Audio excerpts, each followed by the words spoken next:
One of the most famous Tiger I tanks in the world, the Vimoutiers Tiger, has received much media attention over the years, but possibly none more famous than when the After the Battle magazine team arrived to document its history in the 1970s.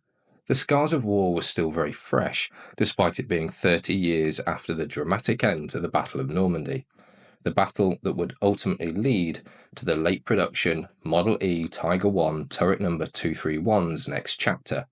Follow me in this short video as I walk through what they found in their November 1974 and February 1975 visits. It was difficult to reconcile the 1944 photographs showing the wreckage and destruction with the peaceful country scene before us. Was anything left to remind the modern visitor what had happened? The sentence that anyone who has visited Normandy can relate to, where our modern-day visits differ greatly to theirs, is that they were greeted by the still-present grim realities of what happened in 1944, and even buildings still under repair 3 decades later.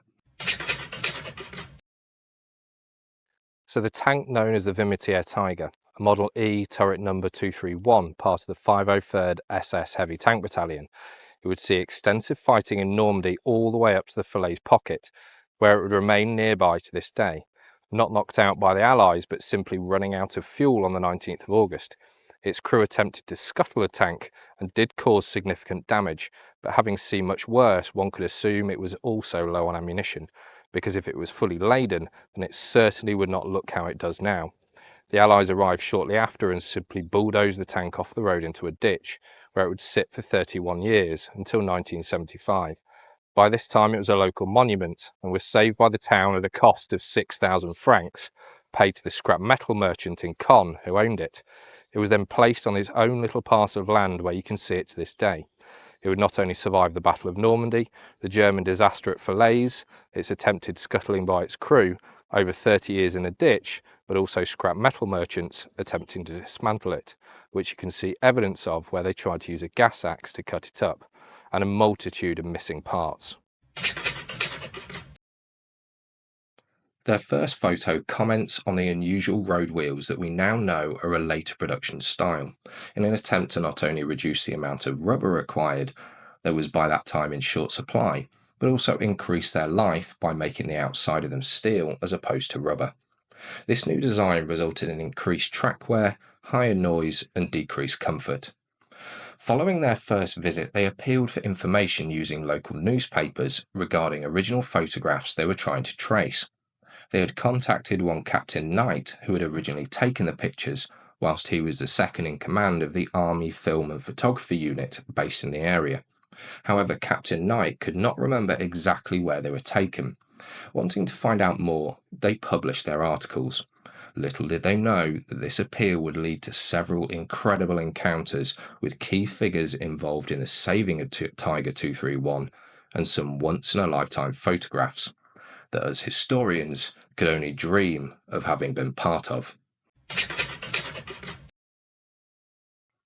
The editor was contacted by a French author and historian by the name of Eddy Florentin, a highly decorated French resistance fighter during the war, and later the author of famous books such as The Battle of Normandy or Le Havre 44 in Fire and Blood. Florentin would put the magazine in touch with Gérard Roudeix of Vimoutiers, who following the appeal had spent several days travelling around the area, locating where all the photographs had been taken.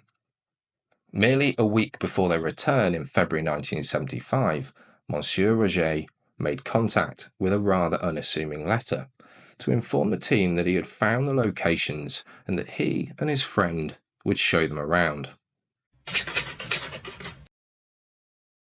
His friend was none other than Alain Roudeix, the man who is responsible for recovering the tank from the ditch that it was bulldozed into by the Canadians, consolidating the chassis after its attempted scrapping, relic hunters, and the damage sustained after its crew tried to scuttle it, and rehoming it to where it stands to this day. Monsieur Roudeix was renowned for not only the work he carried out to save the Tiger, but his vast collection of World War II vehicles and artifacts.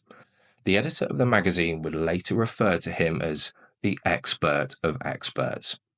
He would go on to say that never before had they met anybody with such intimate knowledge of events of 30 years ago, but what is more important, retaining a clear memory of those events today. Before I tell you of their famous visit, I thought I should first explain how one person might come to own such a collection that was described as beyond description. Prior to 1944, he was a member of the French resistance, more specifically part of the Maquis, who were guerrilla fighters. By 1944, he had returned to Vimoutiers as a farmhand.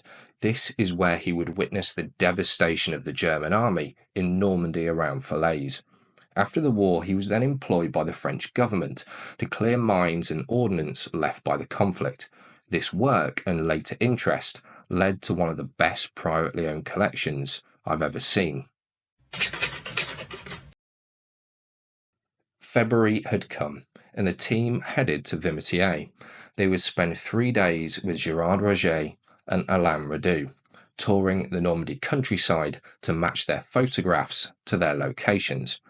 Now supposedly cleared, they would repeatedly come across finds everywhere they went, from the mere detritus of a devastated army, like boots, holsters, or even water purifying liquid, to the more sinister, like magazines still loaded with ammunition, live grenades, or even the remains of horses that the Germans relied on so heavily.